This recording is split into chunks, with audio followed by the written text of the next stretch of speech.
ಆಂಧ್ರಪ್ರದೇಶದಿಂದ ಪ್ರತಿನಿತ್ಯ ದೊಡ್ಡಬಳ್ಳಾಪುರ ನಗರ ಮತ್ತು ಗ್ರಾಮಾಂತರ ಪ್ರದೇಶಗಳಿಗೆ ನೆರೆಯ ಆಂಧ್ರ ಗಡಿಭಾಗದ ಚೋಳೂರಿನಿಂದ ಸಾವಿರಾರು ಲೀಟರ್ ಕಲಬೆರಕೆ ಸೇಂದಿ ಯಥೇಚ್ಛವಾಗಿ ಬರುತ್ತಿದೆ. ಖಚಿತ ಮಾಹಿತಿ ಮೇರೆಗೆ ಬುಧವಾರ ಸುಮಾರು 70 ಲೀಟರ್ ಸೇಂದಿಯನ್ನು ಅಕ್ರಮವಾಗಿ ದ್ವಿಚಕ್ರ ವಾಹನದಲ್ಲಿ ದೊಡ್ಡಬಳ್ಳಾಪುರಕ್ಕೆ ತರುತ್ತಿದ್ದ ಮಹಿಳೆ ದೊಡ್ಡಬಳ್ಳಾಪುರ ಗ್ರಾಮಾಂತರ ಪೊಲೀಸರ ಬಲೆಗೆ ಬಿದ್ದಿದ್ದಾರೆ. ನಗರಕ್ಕೂ ಸಹ ನೂರಾರು ಲೀಟರ್ ರೈಲಿನಲ್ಲಿ ಹಾಗೂ ವಿದುರಾಶ್ವತ್ಥದ ಮೂಲಕ ಕಾಲುದಾರಿಗಳಲ್ಲಿ ಕೆಲವರು ಅಕ್ರಮವಾಗಿ ಸೇಂದಿಯನ್ನು ನಗರಕ್ಕೆ ತರುತ್ತಿದ್ದಾರೆ ಎಂದು ಸಾರ್ವಜನಿಕ ವಲಯದಲ್ಲಿ ಆರೋಪಗಳು ಕೇಳಿಬರುತ್ತಿತ್ತು. ಪೊಲೀಸರು ಈಗಲಾದರೂ ಎಚ್ಚೆತ್ತುಕೊಂಡು ಅಕ್ರಮ ಸೇಂದಿಯನ್ನು ತಡೆಗಟ್ಟಬೇಕೆಂದು ಸಾರ್ವಜನಿಕರ ಆಕ್ರೋಶವಾಗಿದೆ.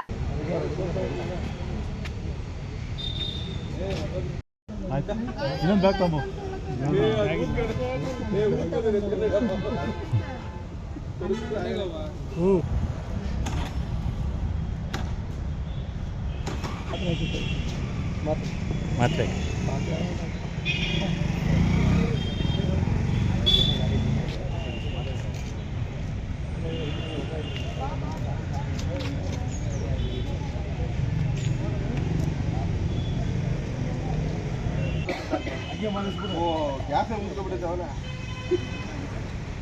ಅದೇ ಇಲ್ಲಲ್ಲ ಸರ್ ಹಿಂಗೆ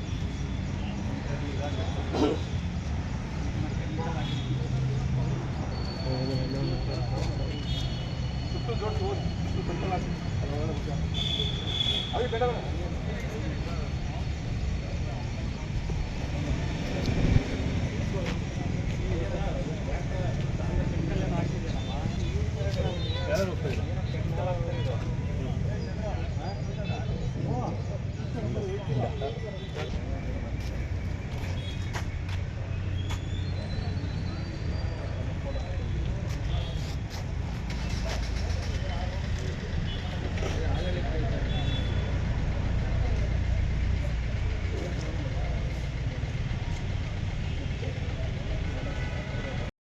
cable Ramachandra, MMTV news, Doddaballapura.